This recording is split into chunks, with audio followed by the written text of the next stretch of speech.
Let's do one particularly useful example of this principle of using rhyming ideas, intertextual allusions, and echoes to understand some of the imagery from the letters to the seven churches. So remember earlier when we were talking about the letters to the seven churches, I said there were some things that I knew sounded bad. Definitely they sound bad, but what exactly do they mean? When the church of Ephesus is warned, if you don't repent, I'm going to come and remove your lampstand from its place. Or when the church of Laodicea is warned, I'm going to spit you out of my mouth.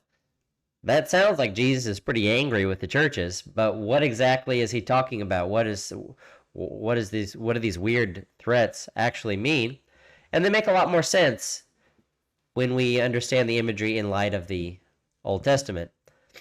So Revelation 2, letter to the church of Ephesus. Remember, therefore, from where you have fallen, repent and do the works you did at first. If not, if you don't repent, I will come to you and remove your lampstand from its place, unless you repent. What's this lampstand being removed from its place? Well, remember that these lampstands are the seven churches in chapter 1. They're called the seven golden lampstands. John had a vision of seven golden lampstands. Golden lampstand is reminding you of the menorah in the tabernacle or the temple. Moses in Exodus 40 made a golden lampstand, and Solomon in the temple, let's go to 1 Kings 7, Solomon made all the vessels that were in the house of the Lord, the golden altar, the golden table for the bread of the presence, the lampstands of pure gold, 5 on the south side and 5 on the north, the flowers, lamps, tongs, gold, the cups, snuffers, basins, dishes, fire pans, pure gold, the sockets of gold for the doors. Then what happens? So all of these vessels of gold, including the golden lampstands that are in the temple, when long afterwards, when Judah goes into exile, Nebuchadnezzar comes and conquers Jerusalem.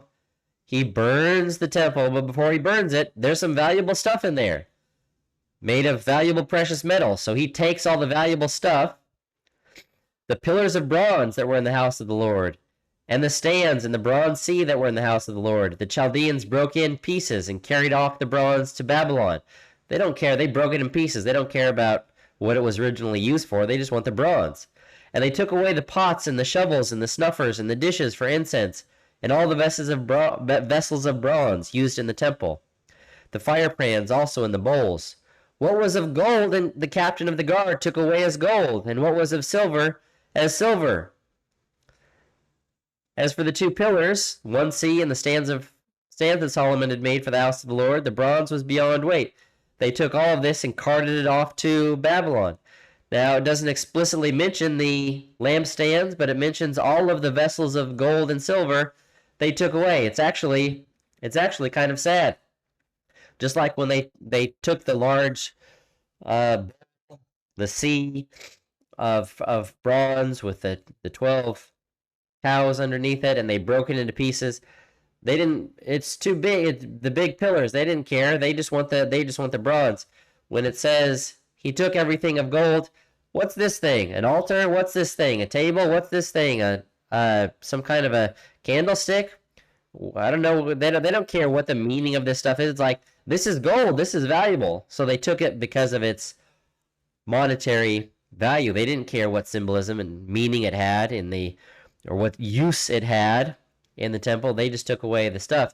There's an even more explicit reference to the lampstands in First Maccabees, which tells the history between where the Old Testament and where Malachi and Daniel and the post-exilic books, Zechariah, where they leave off before the coming of Christ, in between the 5th century BC and the coming of Christ. So Antiochus, Nebuchadnezzar was the Babylonian king. Then the Jews were under the watchmanship of the Medo-Persians in the time of Esther. And then next, Greece is that's the third That's the third vision that Nebuchadnezzar and Daniel had, the third great kingdom.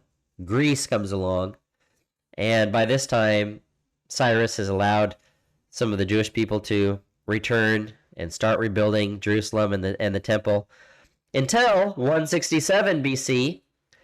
Antiochus Epiphanes comes along, Greek leader, and again conquers Jerusalem from the Jews, and he proudly entered into the sanctuary and took away the golden altar and the candlestick of light.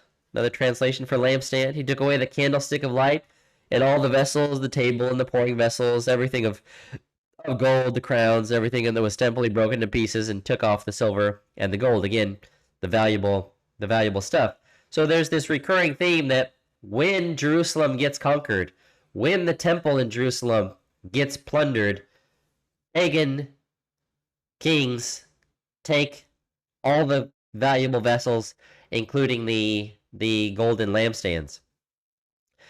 So the church in Ephesus is being warned, you're in danger of a Babylonian exile, and your valuable, your holy vessels, that's your connection to the light of the Lord, the spirit, the flaming spirit amongst you. You're in danger of a Babylonian exile where your lampstand is going to be taken away. Similarly, in Revelation 3, Laodicea is warned, you are lukewarm, neither hot nor cold. I'm going to spit you out of my mouth. Revelation, neither John nor Jesus as the communicator of the apocalyptic vision, the one speaking these 7 letters, is not just making this up out of the blue. This is not a new imagery. It's echoing the language of Leviticus. Leviticus said, don't make yourselves unclean by all of these forms of sexual immorality that the nations before you have engaged in and become unclean. Because of them, the land has become unclean, these sexual immorality practices.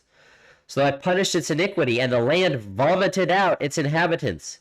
But you shall keep my statutes and my rules, and do none of these abominations, neither the native nor the stranger who sojourns among you. Verse 28, lest the land vomit you out when you make it unclean, as it vomited out the nation that was before you. Same sort of thing in Leviticus 20, verse 22. You shall keep all of my statutes and all of my rules, and do them, that the land where I am bringing you to live may not vomit you out. So it's part of the covenant terms and conditions, the blessings and the curses, that if you make the land unclean, it will vomit you out. So the church of Laodicea is being warned, just as Israel was vomited out of the land because of her abominations and uncleanness, as the pagan nations before had been vomited out because of their uncleanness. Likewise, you, Laodiceans, I am going to vomit you out of my mouth. It's drawing on the same imagery, not saying it in exactly the same way. There's some different metaphor here. We've got the hot versus cold water, but a clear appeal to language that someone familiar with the Torah would already have been familiar with. The idea of being vomited out of God's mouth is being sent into exile. So both the church of Ephesus and the church of Laodicea, the message is essentially the same to both. What happened to Israel before, when they broke my covenant and they were defeated and sent into exile? You're in danger of the same thing. My way, God says, my ways haven't changed. If I sent Babylon to plunder the temple and vomited my people out of the land, my ways haven't changed, and you churches are in danger of experiencing the same type of consequences for breaking covenant that Israel did.